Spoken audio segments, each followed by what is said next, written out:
आगवानी करके लोग बारात को लेवा लाए और सबको सुंदर जनवासा दिया।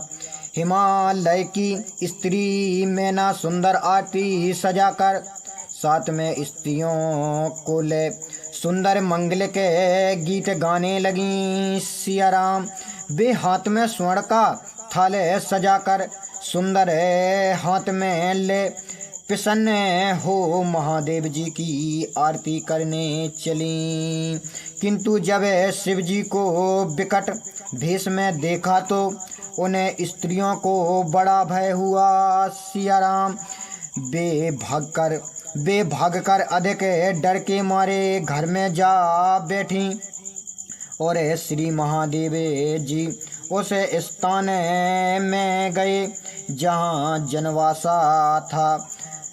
मैना को हृदय में बड़ा दुख हुआ, तब उन्होंने पार्वती जी को बुला लिया। सिया राम और अत्यंत स्नेहपूर्वक गोद में बैठा कर अपने नील कमलवत नेत्रों में आंसू भर कर बोली, जिसे ब्रह्मा ने तुमको ऐसा रूप दिया उसने वर को मूर्ख और बावला कैसे बना दिया। सिया राम भला जिसे विधाता ने तुमको ऐसी सुंदरता दी उसने वर को बावला कैसे कर दिया। जो फल कल्प वृक्ष में लगना चाहिए था उसे वश बबूल में लगा दिया। अब मैं तुम्हारे साथ पार्वती से गिरे पड़ूं, यह अग्नि में जल मरूं अथवा समुद्र में जाकर कूद पड़ूं और घर चाहे उजड़े चाहे अपयश हो जाए, किंतु मैं संसार में जीते जी ऐसा विवाह ना करूंगी। सिया राम इस प्रकार पार्वती जी की माता को दुखी देखकर जितनी स्त्रियां थीं सब दुखी हुईं। फिर कन्या के स्नेह को समझकर रोती बिले पाती हुई मैना कहने लगी, मैंने नारद का क्या बिगाड़ा था कि जिसने मेरे बासे हुए घर को उजाड़ दिया और जिन्होंने पार्वती को ऐसा उपदेश दिया कि इसने बावले वर के लिए तपस्या की है। सिया राम सत्य ही उनको मोह ममता नहीं है, ना डर है ना वार है, सर्वदा उदासीन है।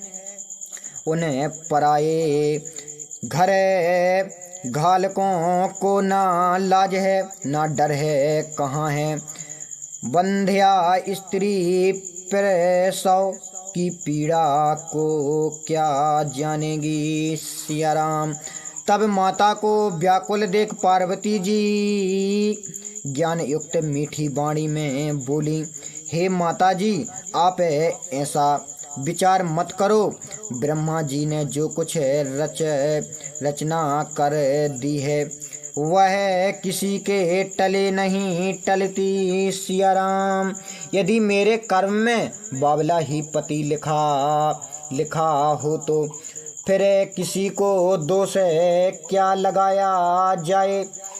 क्या तुम विधाता के अंक मिटा सकती हो, इससे अपने पर व्यर्थ का कलंक मत लो। सिया राम हे माता अब कलंक मत लो और मोह छोड़ दो, क्योंकि यह अवसर शोक करने और विलाप करने का नहीं है।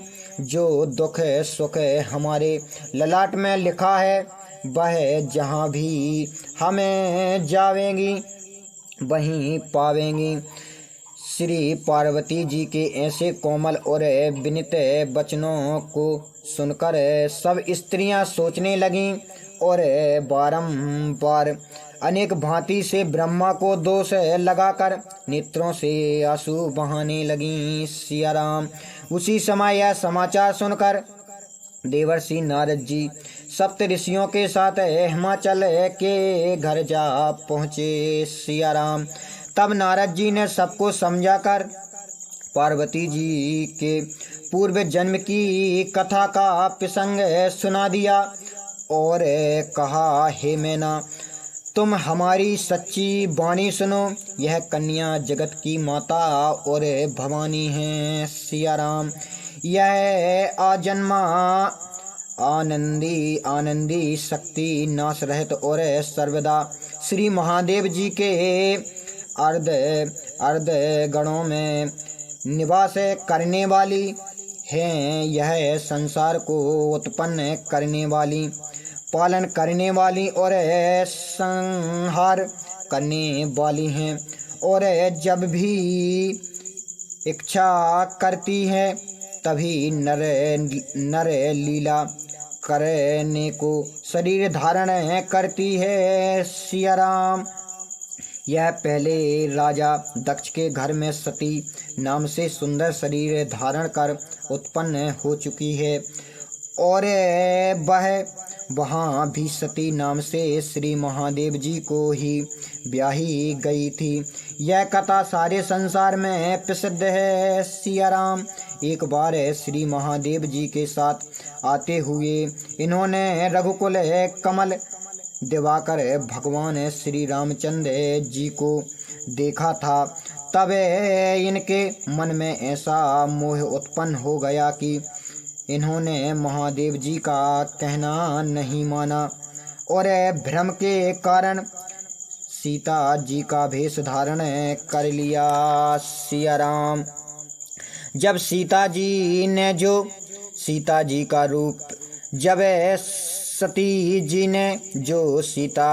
का रूप धारण किया, उस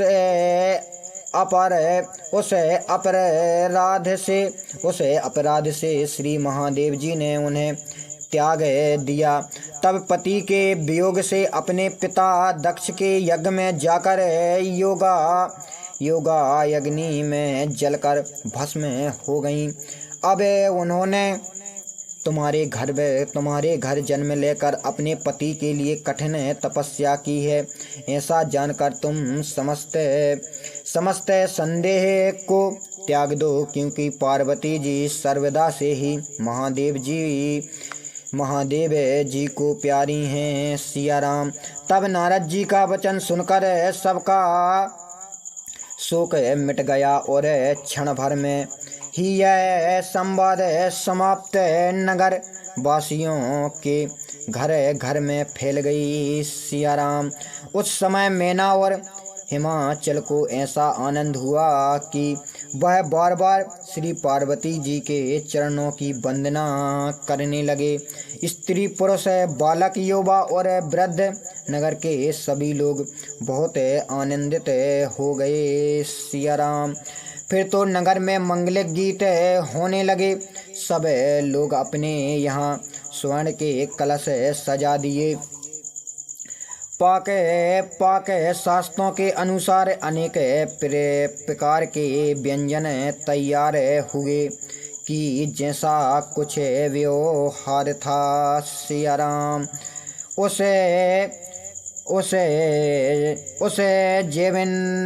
उसे जीवन नर का वर्णन कैसे हो सकता है कि जिस घर में जगत की माता भवानी श्री पार्वती जी निवास करती हों, उसका कहना ही क्या है। पश्चात हिमाचल ने समस्त बरातियों को, जो ब्रह्मा विष्णु देवता आदि सब जाति के थे सिया राम, उन सब की अनेक पंगतों में जेवनार बैठाई गई। चतुर रसोइये पाक पदार्थ परोसने लगे। स्त्रियां झुंड बनाकर देवताओं को भोजन करते देख मीठी बाणी में गालियां देने लगीं सिया राम। इस प्रकार स्त्रियां मधुर स्वर से गाली देने और हंसी के वचन सुनने लगीं। देवतागण बहुत देर करके भोजन करने लगे। जिनके विनोद से सभी को सुख प्राप्त होने लगा। भोजन में जो आनंद बड़ा वह करोड़ों मुखों से भी कहा नहीं जा सकता। फिर सबको आँचवा कर पान दिया गया और जिनका जहाँ बस स्थान था वहाँ को चले गए। सिया राम।